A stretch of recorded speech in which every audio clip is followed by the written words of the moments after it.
Suppose there'll be a will, Phelps. There scarcely be any for one will there. Why the old man says Harv's done right well lately? I reckon he means by that Harv ain't asked him to mortgage any more farms lately so he could go on with his education.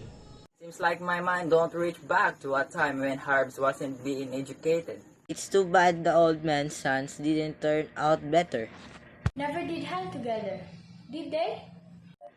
He spent money enough on Harvey to stock a dozen cattle farms, and he might as well have poured it into Sun Creek.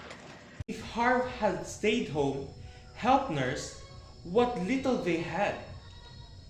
Gone into a stock on the old man's bottom from the might all have been well fixed, but the old man had to trust everything to tenants. Was cheated right and left too. Harv could never have handled stock none. He didn't have it in him to be sharp. You remember when he brought Sanders mules for 8 years olds? When everybody in town know that Sanders' father-in-law gave them to his wife for a wedding present 18 years before, and they was full-grown mules then. Harv never was much account for anything practical. He sure was never fond of work. I mind the last time he was home, the day he left, when the old man was out to the barn helping his hand hitch up to take Harv to the train, and Kalmuth was patching up the fence. Harv came out on the step and sings out in his ladylike voice, "Kalmuth, Kalmuth, please cane cord my trunk." It's hard for you.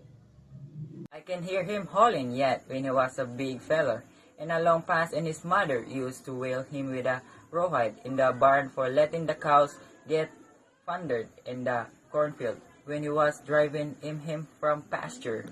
He killed a cow of mine. That away ain't a pure Jersey and the best milker of mine I had, and the old man had to put up for her. Harv, he was watching the sun set across the marshes when the animal got away. He argued that the sunset was an uncommon fine.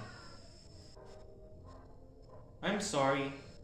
I know I don't belong here. I mean, I'm not one of you. I don't know anything about your town, and I don't mean to speak out of turn, but I feel obligated to ask. Is it possible that you don't realize that you aren't aware that the palm on that coffin means nothing to you? Hervey Merrick was a great sculptor. I was one of his students. He was highly respected in the world of art. But his work is housed on the finest museums in Europe. What Harv needed, of all people, was a course in some first-class Kansas City business college. But for this young for a Merrick to cash in, they usually hang on pretty well. Probably he helped it along with whiskey. He was no drunkard. Nevertheless, there is no dispute that Harv frequently looked upon the wine when it was red, also variegated, and it sure made an uncommon fool of him.